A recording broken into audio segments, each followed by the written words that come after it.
Au parti de gauche, c'est vrai que c'est un débat en fait qui traverse le PG depuis sa création il y a 4 ans.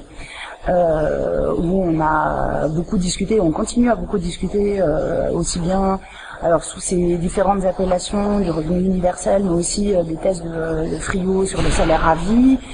mais aussi de la question d'une réduction drastique du temps de travail pour aller vers la semaine de 20 heures par exemple. Donc voilà, tout ça c'est des questions qui sont discutées. Alors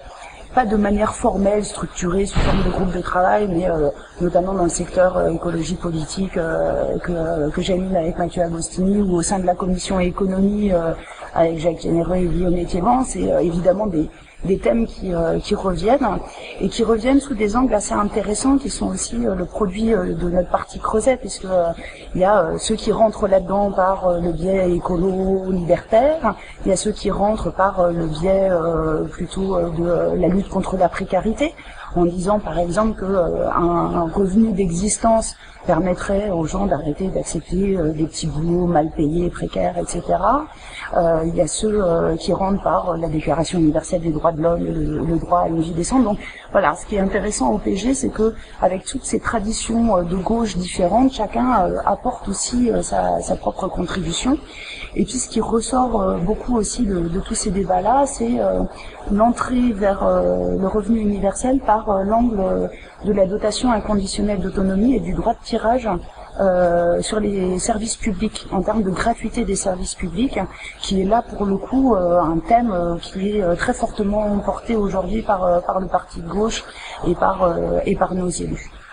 Donc voilà un peu où en est le débat aujourd'hui. Il se poursuit. Il se trouve qu'en plus,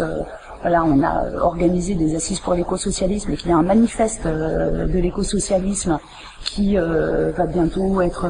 rendu public et je l'espère adopté officiellement par le parti de gauche au moment de notre congrès là au mois de mars, et que dans ce manifeste, la question du revenu universel et ou du salaire à vie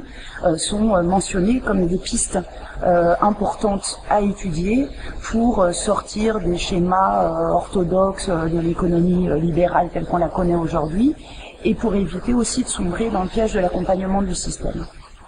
D'ailleurs, explorer des pistes qui pour le coup sont des vraies pistes révolutionnaires et radicales, parce que moi je reste persuadée, même si je continue à réfléchir et à évoluer sur ce sujet-là, que là on est vraiment dans l'utopie révolutionnaire et dans la radicalité concrète, et que c'est un sujet dont il faut qu'on s'empare au PG, mais pas seulement au PG. Et c'est vrai que toutes les initiatives qui peuvent faire en sorte qu'il y ait plus de citoyens qui en entendent parler, qui s'emparent du débat en France et au niveau européen sont bonnes par rapport à ça. Et c'est vrai que par rapport à ça,